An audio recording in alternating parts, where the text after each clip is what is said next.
KUGAN CASSIUS, IFL TV, MTK Global. We're in Newcastle. Disappointing night. Gutted. I mean, probably the best atmosphere I've witnessed. And listen, by the way, a brilliant fight, Ritson Patera. And I said in the interviews with your man over there, I said, you know, this isn't going to be, what was he, 80-1 on Ritson? We know he's demolished domestic level, but this is a step up.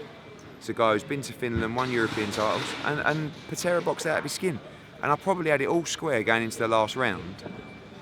And I think Patera won the last round. So we could have been standing here having a conversation. I think the general feeling, I don't know what response you've had, was that Patera won it. Yeah. So we could have been sitting here in an interview. By the way, Ritson could have won that fight so easy on the cards. A European title in his backyard with the atmosphere with the judges, but the right man won. And we could have been doing this interview with me explaining that Ritson won. Everyone had the everyone thought it was a hometown decision. The judges are fucking corrupt. Eddie Hearn's a prick. Blah blah. But we're here, and actually, the right man probably won. So you got to learn. You got to go away. I thought he looked a little bit flat in the fight at the weight. I don't think he looked like he was punching as hard as he has been. I think he had a huge amount of pressure on him, which we talked about earlier in the week as well. They're like no good. Any good? No. Go on. There we go. A little bit better. And he didn't move his head enough. But he's a young man, you know, and he's filling out arenas. Atmosphere was unbelievable, but very disappointing. Very disappointing, you know. And he's got to come away. We'll leave Newcastle till the spring. He's going to have another fight somewhere, learn, come back, improve, and go again. Good performance from Patera. Very good performance. Yeah. He's clever, tough at times. Fought the perfect fight. He fought the absolute perfect fight. He held his feet when he needed to. He boxed the move when he needed to. Took a lot of punishment. Busted his nose up. But gutted, mate. Absolutely gutted. I mean, weight-wise, for Lewis? He did. I don't know. I mean, look, he weighed in with a towel on yesterday, and again, the fight before. He's a very, very big lightweight, but I don't want to start making excuses. I know nothing about it. I'm just saying that he didn't quite look as strong and powerful as he has done in the past. He got hurt to the body a couple of times in that fight. Patera's not a huge puncher. But you know, basic stuff. He knows. Look, I'm not a fucking trainer, but didn't move his head enough, didn't show enough variety. Was a little bit one-paced at times, and that performance would have been good enough to beat most at domestic level, but just not stepping up to European level. And Patera is not a world-class fighter. He may be a fringe world level fighter, but there's loads of levels beyond Patera. So he's got to go away and improve and come back. So, you know, it's all about design now. And how much do you want it? Because he ain't done enough in the game or earned enough in the game to step out of it. And he's a young man, but he's going to be devastated. First round wins for Dave Allen and also Joshua Buatsi. Yeah. So, yeah, talk to me straight about the performances and also the realistic chance of Burton and Buatsi. Dave Allen threw more punches in that one round than he did probably in his entire last 5 fights. Good to see him with confidence. I mean, again, Sammy Anibo's not going to challenge for the world title anytime soon, but he's a decent heavyweight, dangerous heavyweight, and Allen battered him. Lovely body shot, and just good to see Dave. And I said in the Sky interview, he's gone from like a like a novelty act to actually a bit of a heavyweight contender.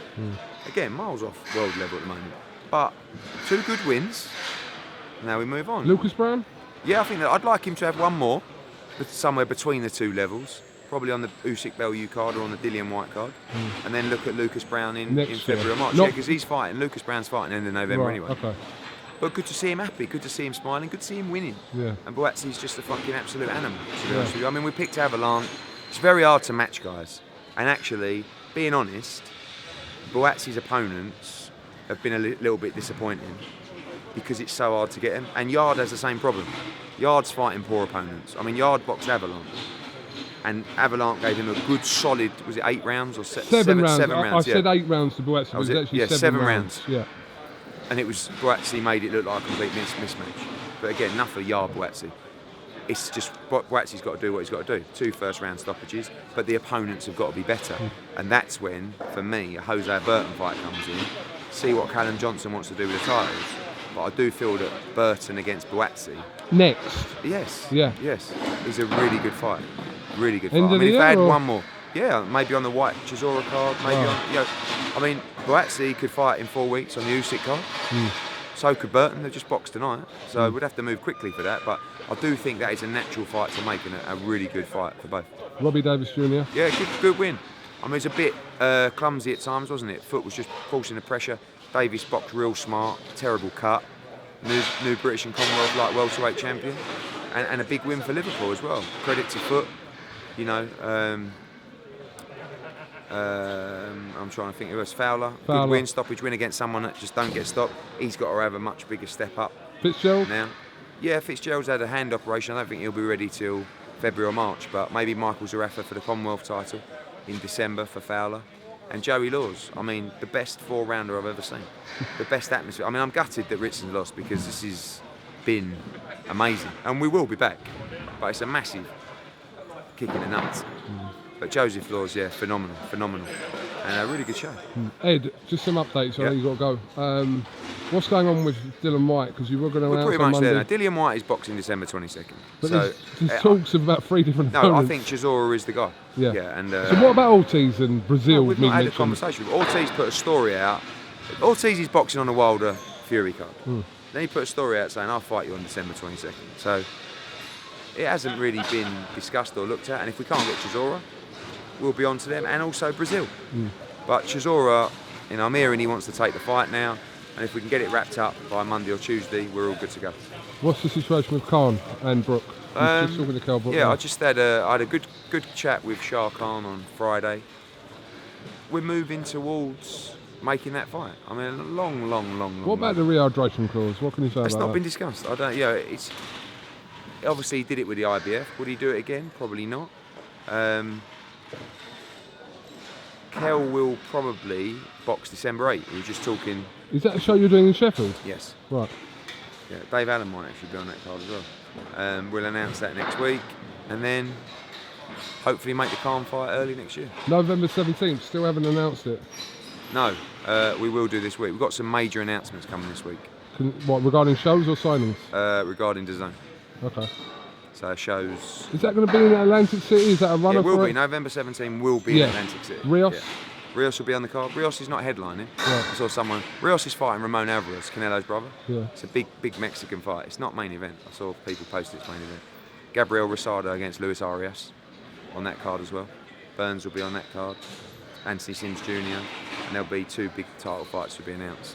Well, maybe tomorrow, but literally just signing the contracts imminently. Right, okay. So you've got Canelo and Fielding press conference Wednesday next week. in New York. Wednesday in New York? Yeah. Or is that Tuesday? Wednesday in New York. And then on to the workout in Boston, yeah. And then I'm going to make it in the evening so I can fly straight after. Yeah. And then Thursday press conference in Boston, Friday Wayne, Saturday show in Boston. Then Demetrius Andrade becomes Matchroom's latest world champion, world middleweight champion. And then 7 days later, Danny Jacobs becomes Matchroom's second you middleweight can have world 2 champion. of the middleweight champions in the space of 10 days. Fingers crossed. We'll see. Right. Eddie Hearn, Okay, thank mate. you very much. Cheers, bro.